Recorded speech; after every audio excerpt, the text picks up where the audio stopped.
Good morning, and thanks for your time today and the opportunity to present our interim results for H1 2022.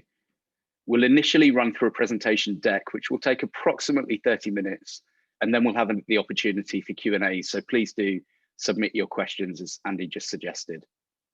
I'll start by providing a brief business update, and then Michael will take over, present the financials, and I'll pick up again to summarize and provide an outlook. I appreciate that some of you are familiar with our business, but some aren't. And given its unique business model, I'll provide a brief overview. So LendInvest is an asset management platform focused on property finance. It's an end-to-end proprietary technology platform that makes it simple to borrow from us on one side and invest into our loans on the other. Our borrowers are landlords and property developers, and soon to be homeowners too. And I'll explain a little bit more on that later. We're providing them with buy-to-let mortgages, development loans, and short-term bridging loans. On the other side of our platform, we've got a diverse and global investor base, including some of the world's largest institutional investors and financial institutions, such as JP Morgan. Our platform drives operating efficiency for us, and it makes brokers and investors' lives easier. The technology that we've built is embedded, and as I'll come on to show, is enabling us to deliver exceptional financial results. It's a significant competitive advantage for us and provides a real barrier to entry. Importantly, it also provides us the base on which to build out our product offering to scale into other areas of property finance. For our first interim results, we were delighted to present a strong financial performance. And Michael will come on to explain this in detail later, but I'm going to steal his thunder now. Compared with the same period last year, we've delivered a 40% increase in funds under management.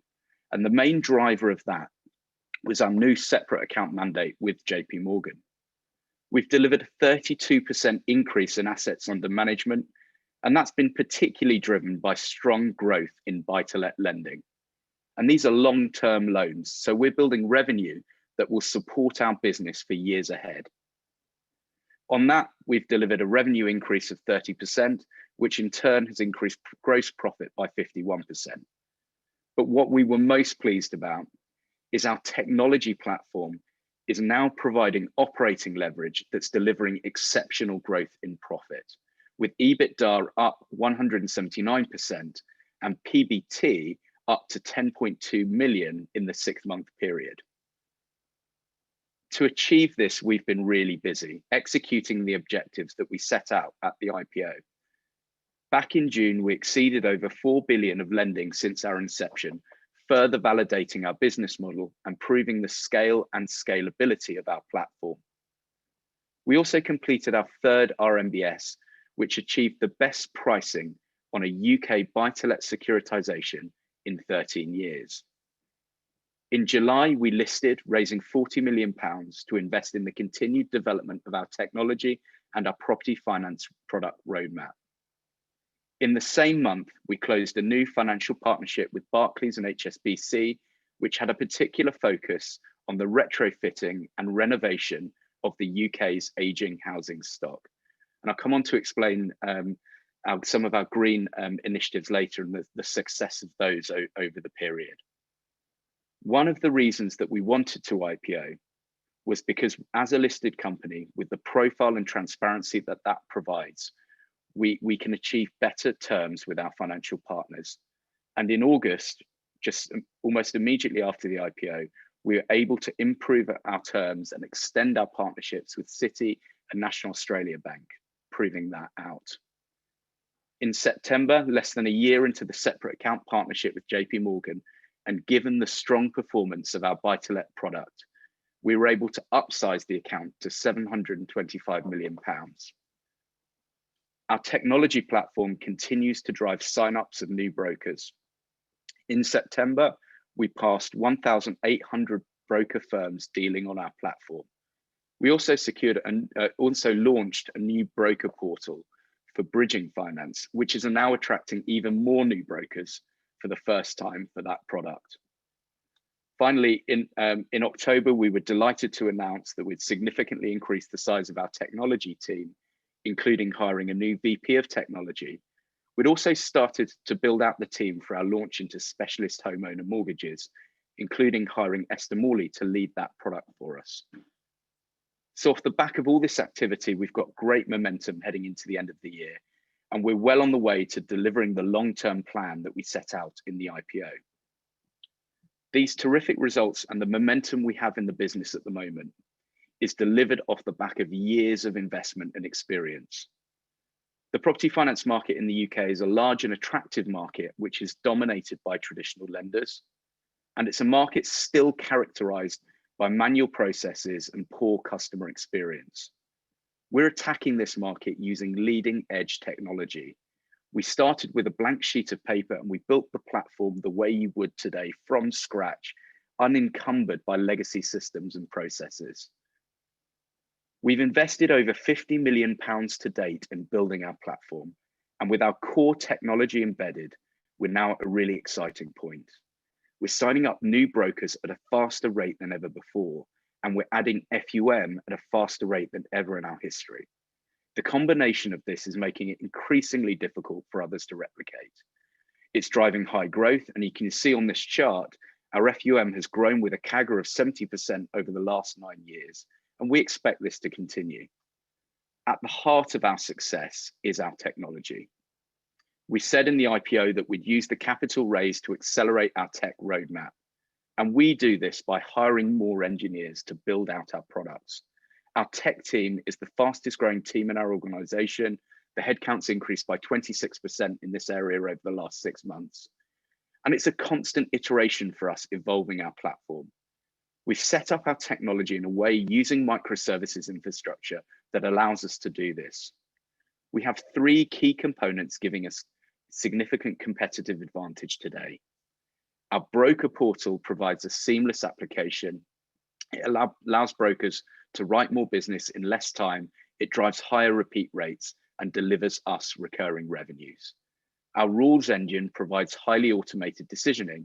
It's designed for a human underwriter to make a quicker and more informed ultimate decision. This creates a better journey for broker, borrower, and considerable cost saving for us. Our loan engine automates and optimizes the loan allocation and loan management, saving us time and ultimately cost. This leading edge technology is delivering superior service, which keeps brokers coming back to us.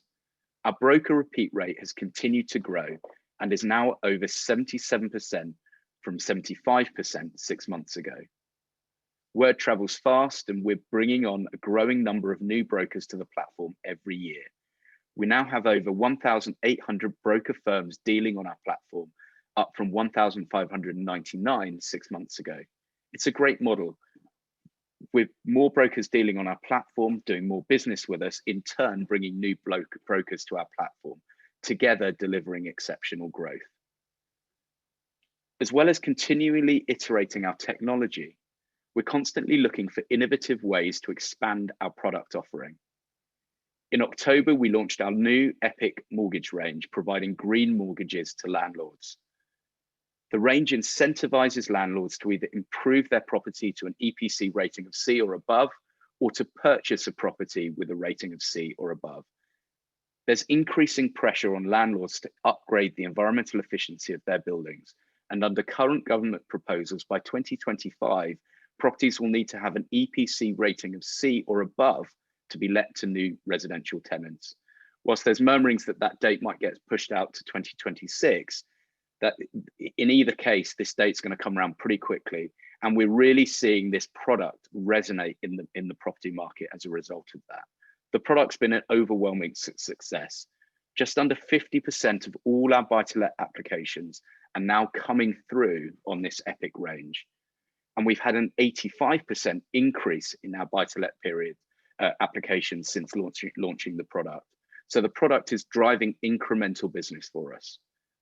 Crucially, it aligns with our ESG ambitions, and it's hugely indicative of the direction the property market is moving, with environmental issues and climate change becoming increasingly important. So we've been busy. Hopefully you can see we get it done. We're doing what we said we'd do in the IPO, and you can see that set out on this slide. We've accelerated our tech roadmap. We're launching new products. We're driving higher broker repeat rates. We're growing in our institutional investor base, increasing our fee revenue. But what I'm most pleased about is the strong growth in our profitability, because that's the output from all of our activity. I'll now pass across to Michael to explain the financial performance in more detail. Thank you, Rod, and good morning, everyone. Thanks for your time. So as Rod has just mentioned, our profitability for the first half of the year has been ahead of our expectations, particularly due to our buy-to-let product, with our adjusted EBITDA up 179% to 13.4 million. Now, there are four key drivers for this growth in adjusted EBITDA. The first is the increase in our assets under management over the past 12 months, having grown 32% to 1.8 billion in September 21. This has been achieved through the growth in our buy-to-let product, which increased 66% to 1.2 billion. The top left-hand side of this table shows how this has generated higher revenue, with growth in fee income at 32%, outpacing interest income growth of 29%, and that's due to the JP Morgan separate account relationship, which was new since the prior period. The second is through a smaller increase in cost of sales, leading to an increased gross profit margin from 45% to over 52% across the two periods. We delivered our third securitization in June, which substantially reduced our overall funding costs for buy-to-let, as well as renegotiating our existing relationships with Citi and NAB. In addition to that, we were able to attract Barclays to our platform, and we launched a new partnership with them and HSBC to provide short-term loans with a focus on retrofitting and renovating the UK's ageing housing stock. The third factor is through our continued focus on operational efficiency through creating technology which removes friction in the process of originating and managing our assets under management. This technology is great for our brokers and borrowers, as it allows them to more easily complete a loan with us, but it also crucially allows us to scale much more efficiently. Delivering technology with a focus on operational efficiency enables us to grow our top line revenue and gross profit at a much higher rate than our operational expenditure, which has grown at a lower 18% since the prior period. I'll come on to talk about that in more detail shortly. The fourth factor is through a reduced impairment charge. These provisions are largely calculated using our expected credit loss model, which incorporates macroeconomic data such as GDP and house price index forecasts, along with the borrower's credit information and data points on the underlying security. The macroeconomic picture improved significantly over the 6-month period to September 21, as the COVID-19 vaccine was rolled out and the UK economy started to recover. Our impairments charge reduced 45% since the prior period to 1.7 million. So these four factors have contributed to that fantastic first half result, with EBITDA up 179%, but the underlying strength of the results have also increased, with EBITDA margin going from 12% to 26%. So the chart on the left here shows the AUM growth across our buy-to-let and short-term products. As I've just mentioned, our buy-to-let assets under management grew by 66% since September 2020. Part of this was fueled by the stamp duty holiday, as professional landlords saw an opportunity to increase their portfolios. But as Rod mentioned earlier, I'm really pleased to say this demand has continued in the second half of the year, with our signed applications in November at an all-time record high following the launch of our new green Epic range and through continued improvements in our technology offering. Short-term lending assets under management has decreased by 7% since September 2020, and there are a couple of factors in that. The first is that we reduced our development lending during 2020 as a precautionary measure as a result of COVID. A number of our pre-existing development borrowers completed their projects during the past 6 months, and given the strength of the property market, they were quickly able to sell them and repay their loans. Secondly, New business didn't recover as quickly as we expected in the first half of the year due to labour shortages and material inflation. Our short-term lending October and November pipelines for our signed applications were the highest of the calendar year so far, so I expect asset growth to rebound in the second half of the financial year. The chart on the right shows how total income has been increasing in line with our assets under management growth, with an overall increase of 30% to 50.8 million. I've already touched on our fee income having increased by 32% due to the successful separate account relationship we have with JP Morgan. In September 21, we had an opportunity to leverage that strong relationship and upsize the separate account funding to 725 million following the sale of a portfolio of 100 million pounds of buy-to-let assets. We have recognised 3.5 million pounds of profits in the interim accounts, with 1.9 million of that brought forward from the second half, leading to a 1.6 million pound profit upgrade for the full year, which was announced at that time. So one of the key focuses of the business is building technology that drives operational efficiency. As we have delivered new systems and integrations over recent years, so we are able to scale much more efficiently. We measure our operational efficiency using a KPI metric of OPEX as a percentage of our assets under management. The chart on the left shows how this has improved over time as the business has grown, but our costs have grown at a much slower rate. This ratio has improved from 3.4% to 1.3% over the past 3 years. Employee costs represent over half of our total non-exceptional expenses in the half, and the table on the right quantifies some of the time savings across various processes and systems that have enabled this metric to improve in recent years. Many of these Rod touched on earlier, but crucially, these factors are additive improvements. So pulled together, they represent a 79% reduction in the time taken to process a loan. We will continue to invest and deliver new technology in the coming years, which will facilitate future improvements in this measure. I expect this metric to increase slightly in the second half of the year in line with our forecasts. This reflects the impact of post-IPO hiring to facilitate future growth. Accelerating our technology roadmap through increased hiring of technology staff was one of the proposed uses of the £40 million that we raised through our IPO, and this chart really shows the long-term value in us doing this. So adjusted EBITDA has grown from 4.8 million to 13.4 million since the prior period, but there's also been a significant increase in our profit before tax to 10.2 million in that time.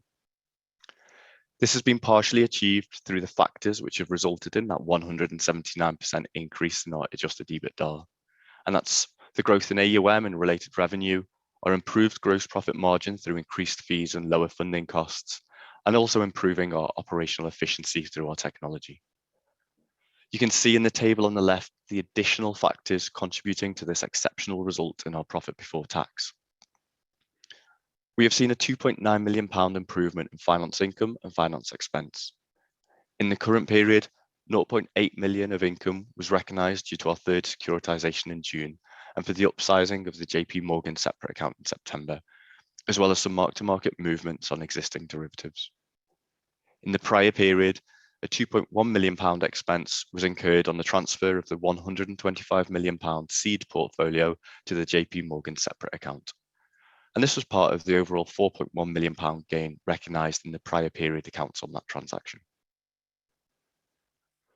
We've incurred total costs of £3.9 million relating to our IPO in July, and 1.6 million of this is expensed through the current period P&L as exceptional administrative costs, with the remaining amount booked through equity through our share premium account.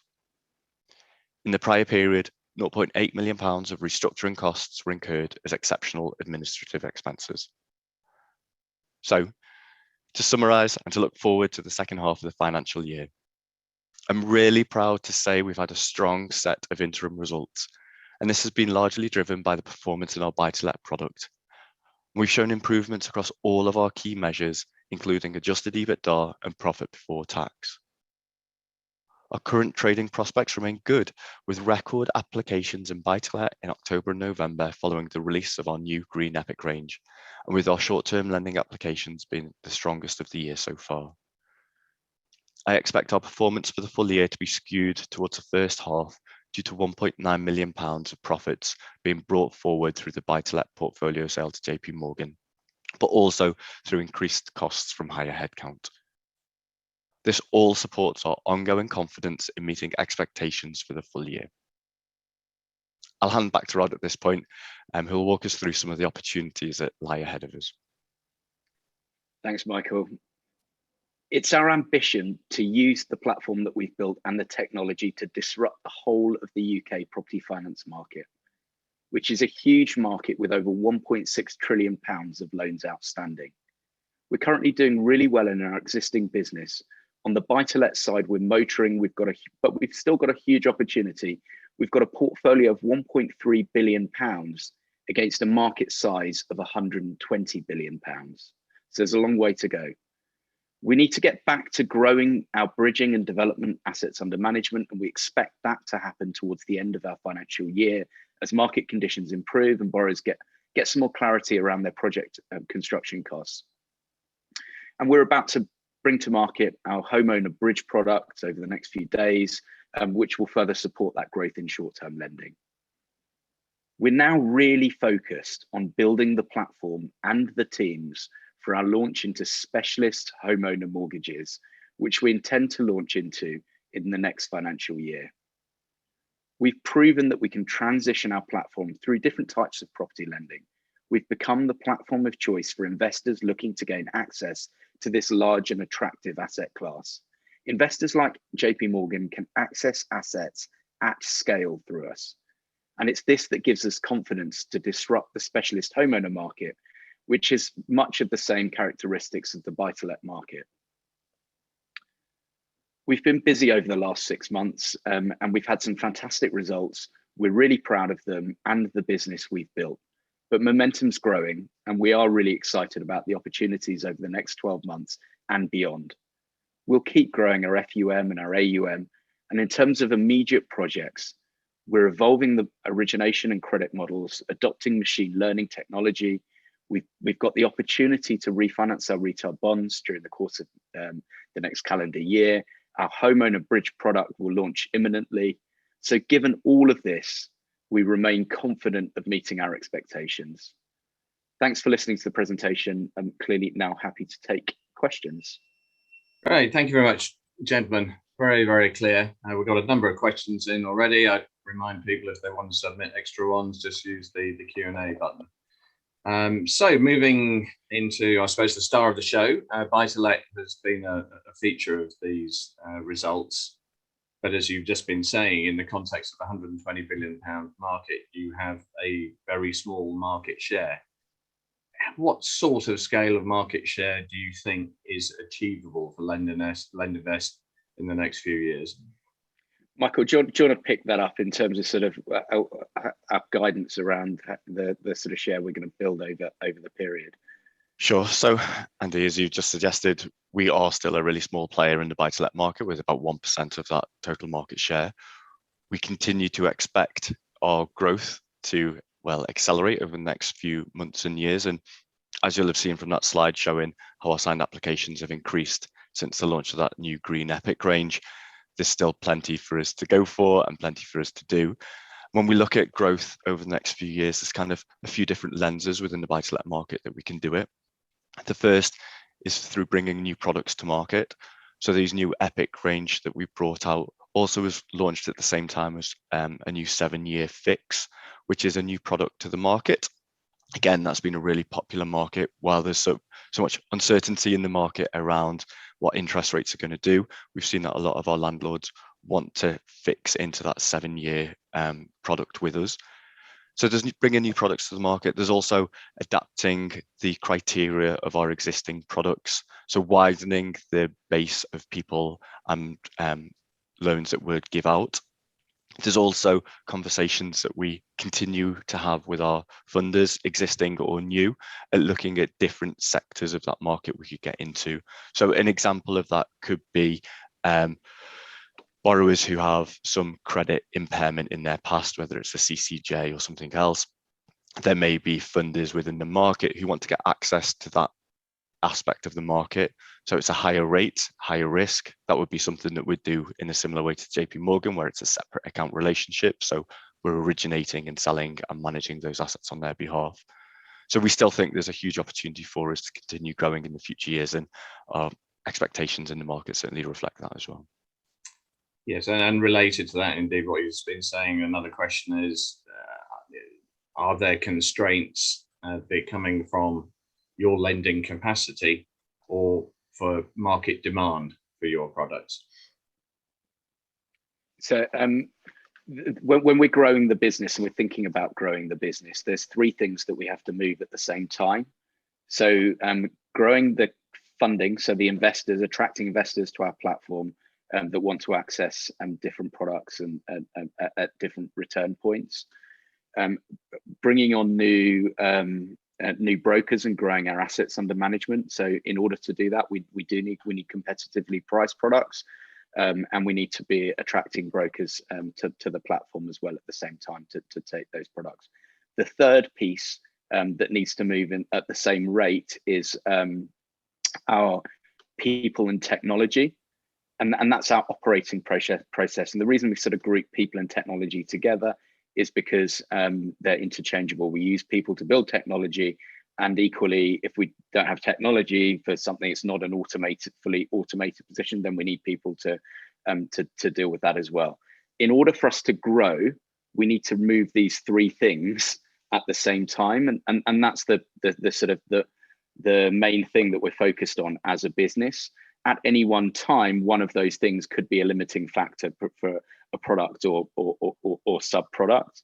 Yeah, at the moment, we're very well funded from a capital perspective. The AUM, given the sort of the application inflows that we're getting in October, November, as sort of Michael pointed out, is absolutely motoring. So we're pushing the operational capacity of the business to its limit.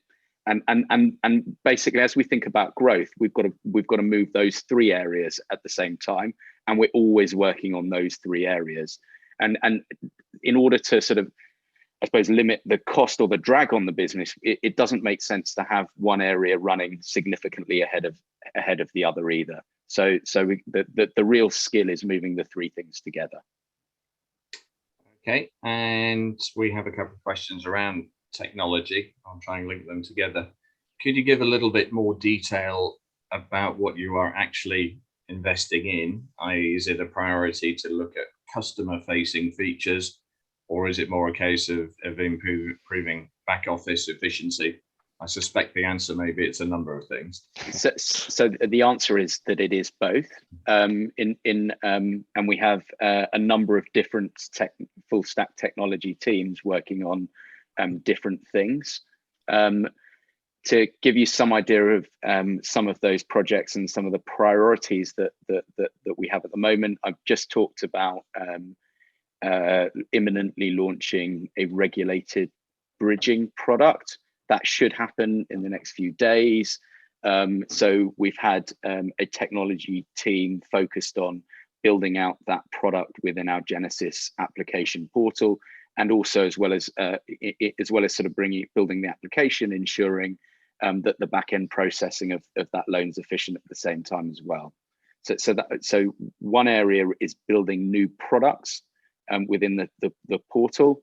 And that team, as it's finishing the regulated bridging, is is moving into our specialist homeowner. So these are longer term homeowner mortgages, which we've indicated we hope to launch during the next financial year. So one area is new products, and another area is as you say, processing. So we have another team focused on our rules engine. And it's essentially the rules engine which automates elements of the decisioning, and the more we can automate in the decisioning, the faster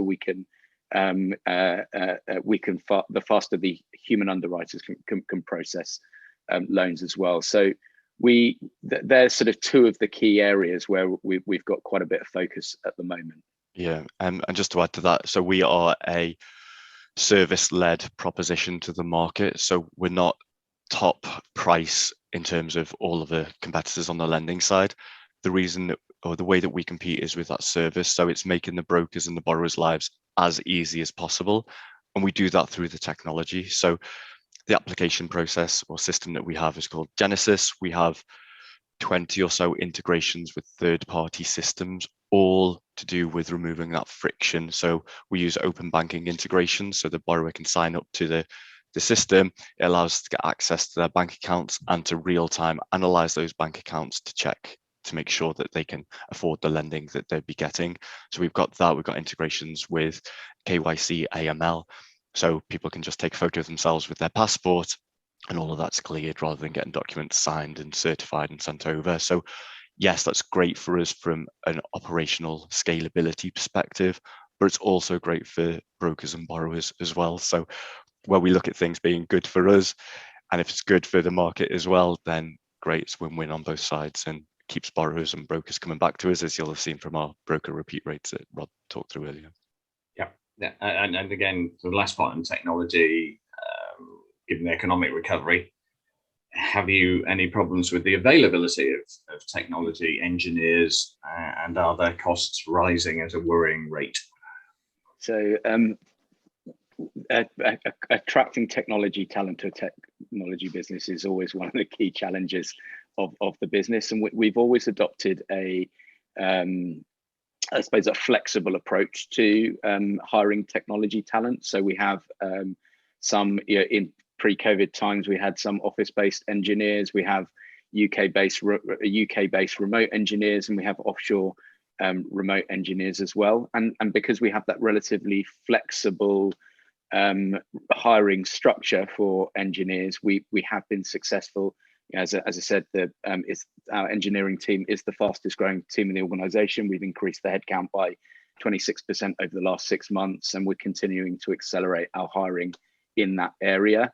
So I think by being flexible in our approach, and I think actually COVID and the greater move to remote working has probably actually helped that in some ways. So whereas before we had mixed office-based and remote teams, now our teams are working fully remote together. It's actually probably more efficient than a mixed team, and we're therefore able to be very flexible in the areas in which we're hiring these engineers. Yeah, and in terms of the second part of that question, so kind of the cost implications. So yes, wage inflation across kind of most employment areas is a real concern. There is a lot of demand for staff. We, as you'll have seen from the slides that I talked through earlier, in terms of the metric that we measure ourselves against, which is operational expense as a proportion of our average AUM, it continues to track down as the business grows and as our costs are able to grow at a slower rate because of the technology that we've built and put in place. So yes, it is a risk. We think at the moment it's not a risk in terms of our forecast. It's something we'll need to continue to monitor as the months and years go by, but as it stands at the moment, it's a risk that we feel is well controlled within the business. Great. And a couple of questions on Epic, which has been phenomenally successful. First one is, have you been able to analyze with your borrowers and see whether the appeal is driven by perhaps price differentials, or whether it is the sustainable instinct of planet Earth rapidly increasing in all areas?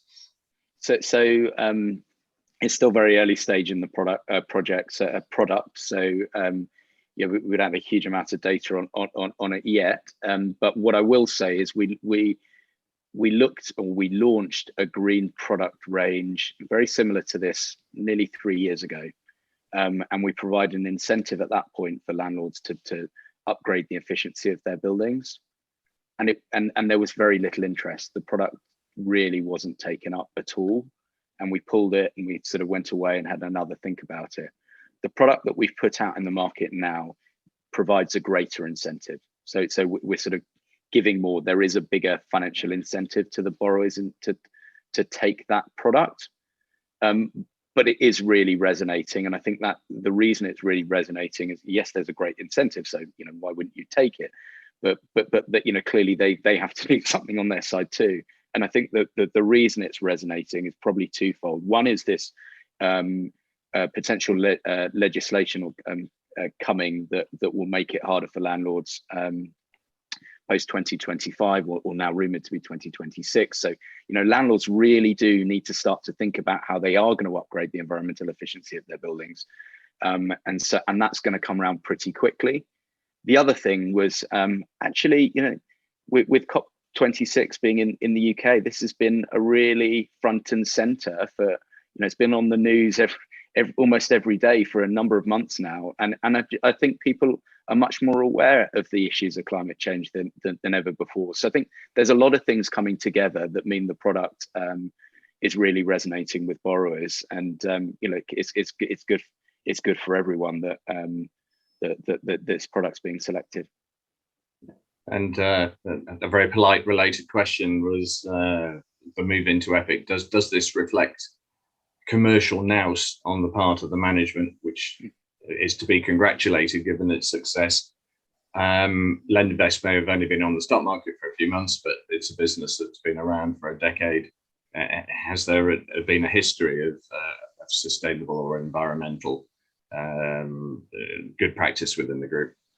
So the answer is it's a key part of our business. It's something ESG and environmental social aspects have been something that have been really important to people in the business. So our employees, as well as our stakeholders, shareholders, and crucially also our funders. So we do have a long track record of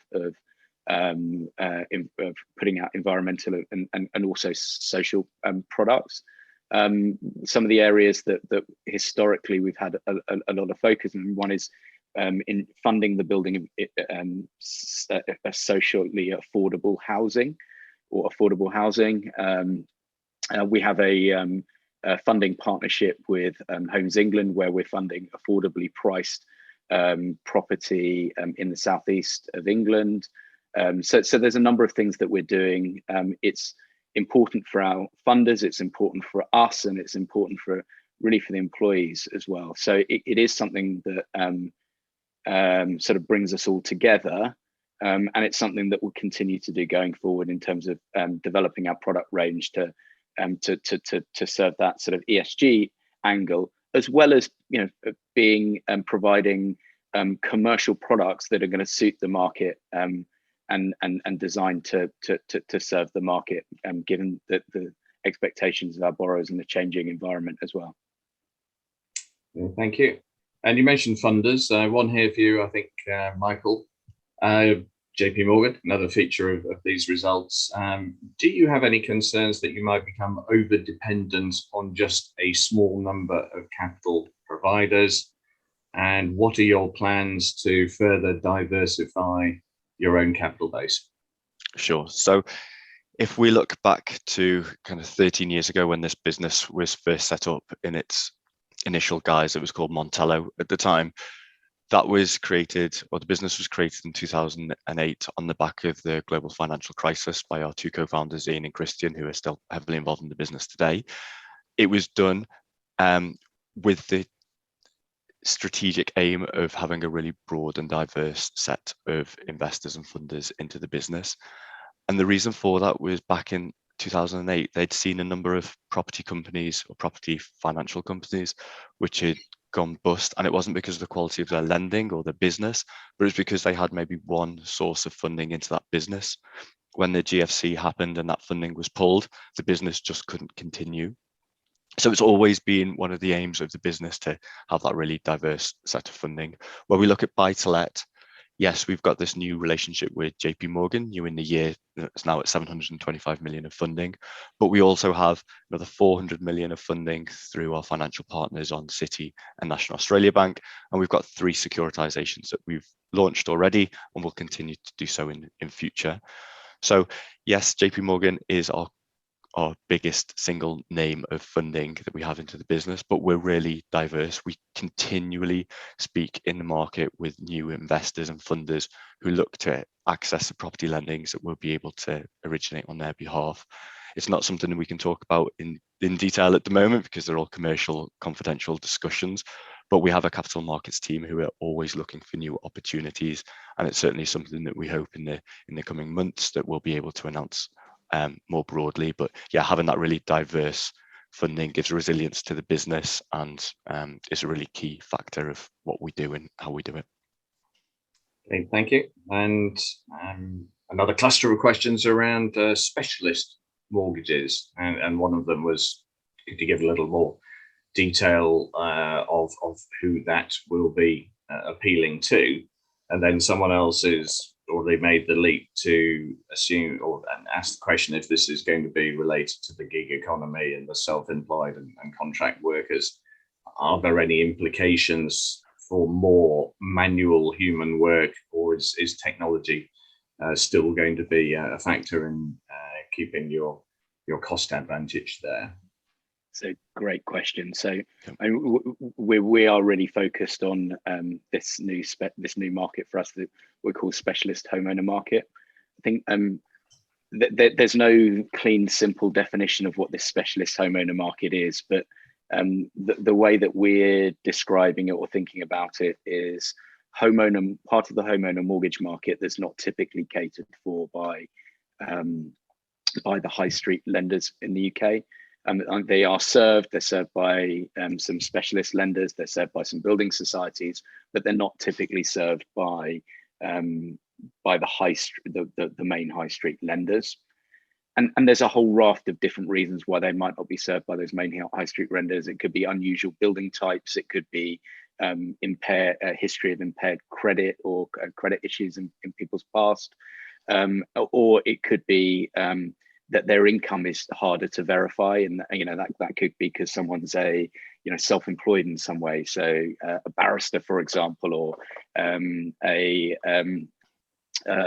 contract worker, or so there's a whole raft of different reasons why people's income might be harder to piece together, and it's that cohort of people that we're sort of thinking about initially targeting the product towards. It's probably the biggest group within that specialist homeowner space, so we'd be opening up as much of that market as we could day one, but of course it's probably the more competitive end of that market. So how are we going to do it? How are we going to attack that market?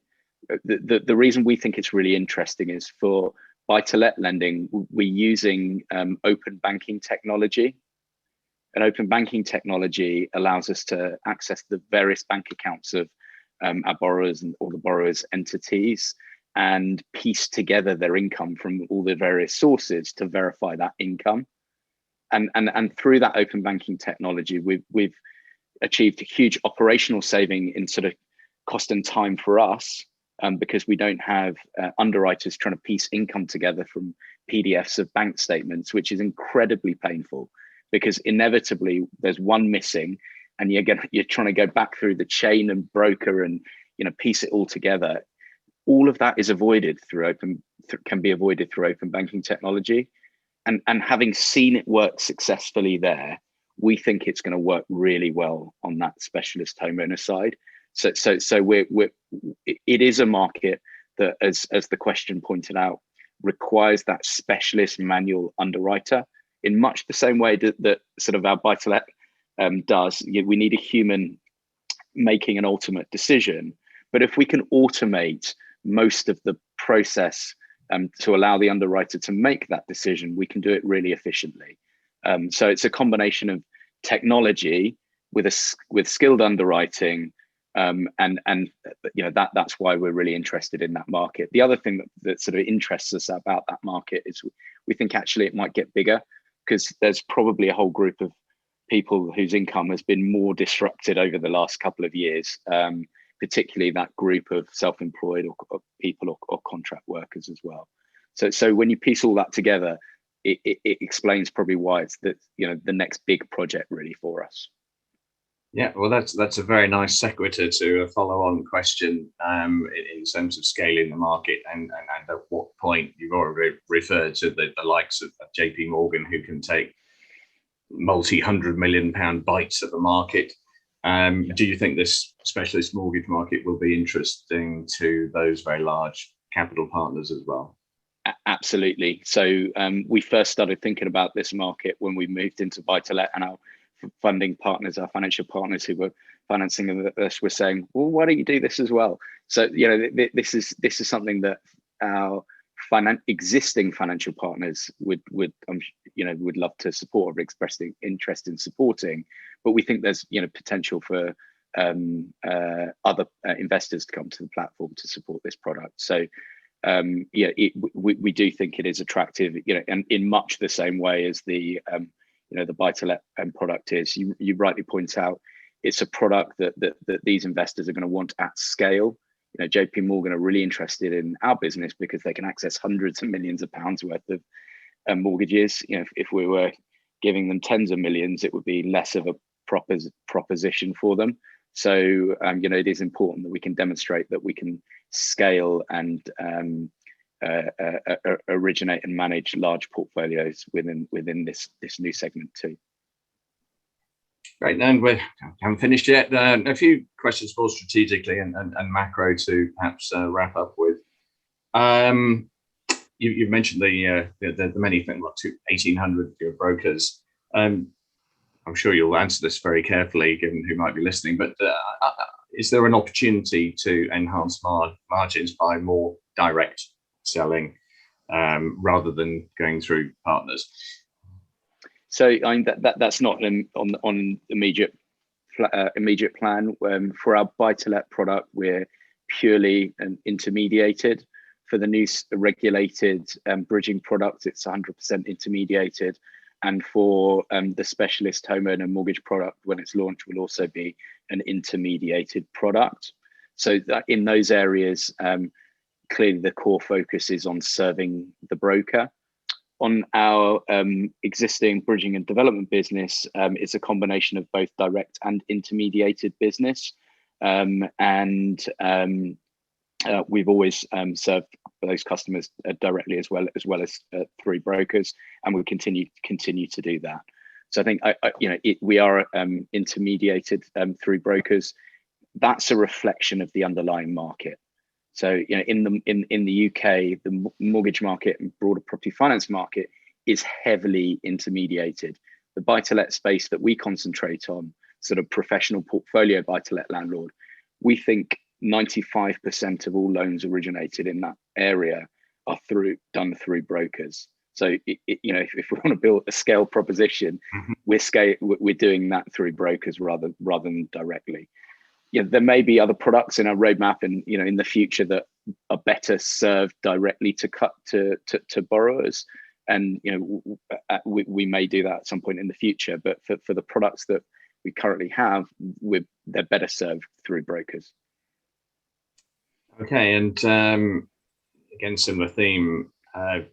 We've already had mentioned the value of the service that you provide as being a key differentiator and a winner of businesses.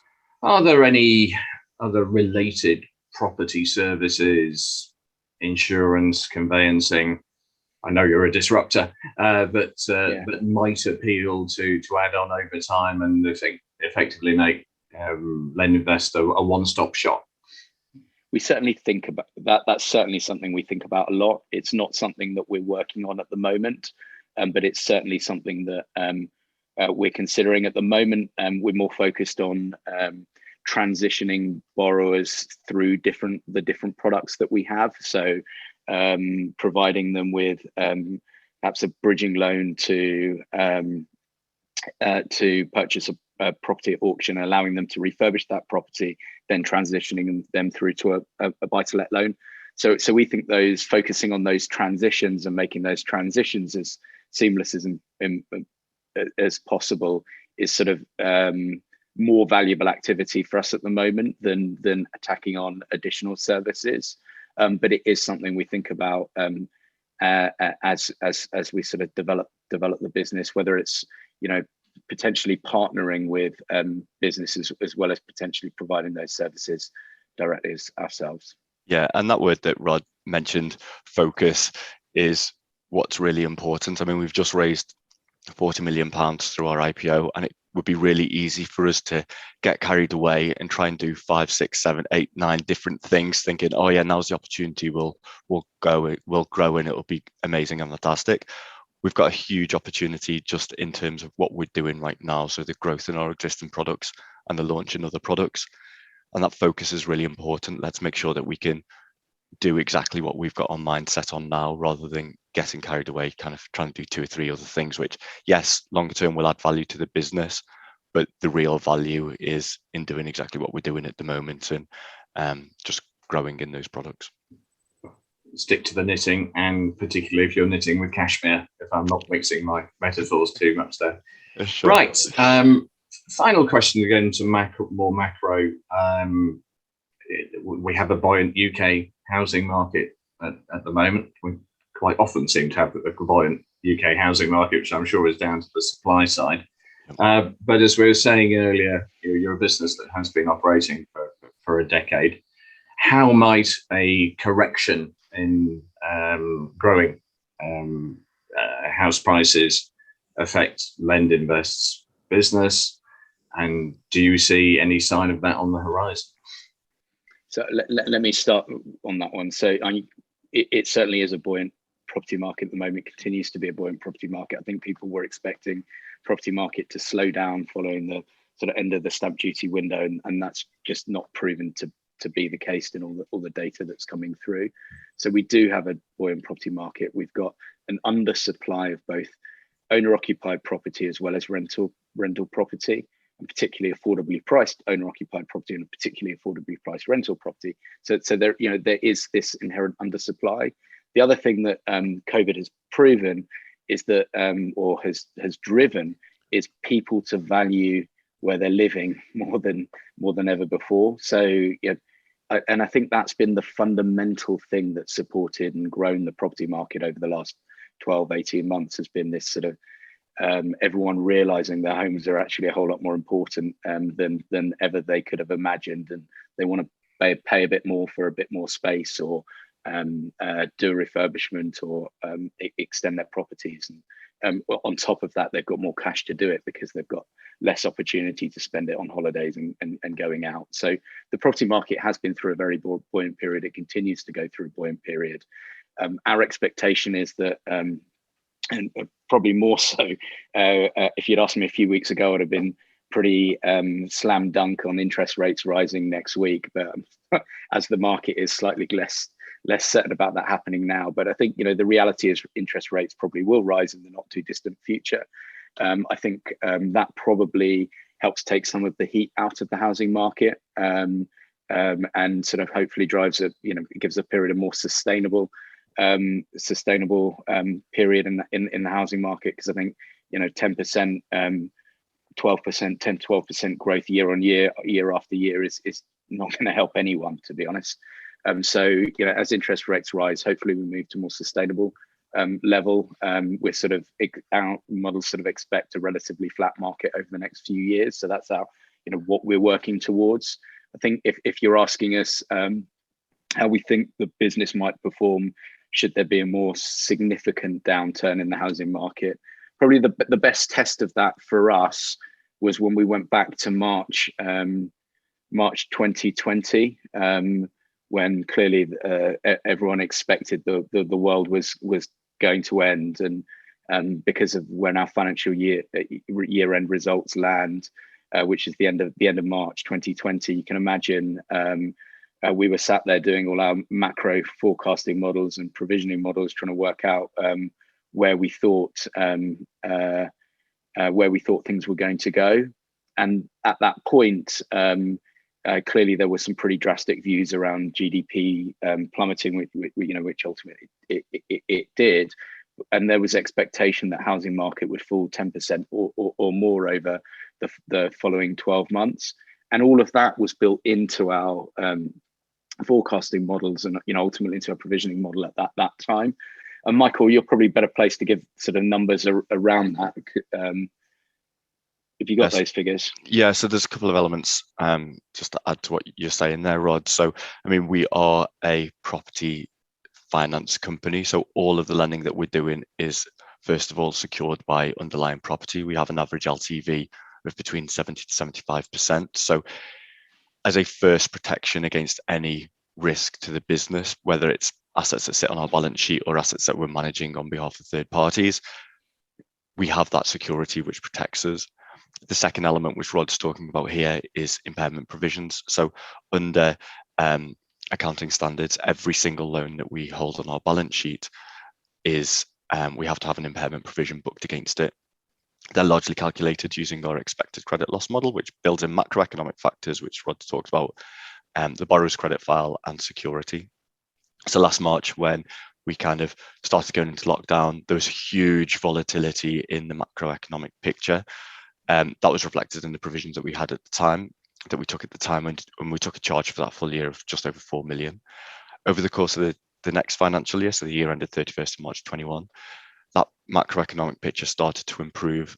We took a similar charge for the full year. The business had grown. We've taken increased provisions on those, but the actual underlying macroeconomic picture improved again. In the 6-month period to September, on the slides, you'll have seen that we've taken a charge of 1.7 million, and that's largely because the macroeconomic picture has continued to improve again over this period. So looking to the future, if macroeconomic circumstances were to change, that would be reflected in our model, and we'd take provisions to reflect that as well. Great, very thorough answer.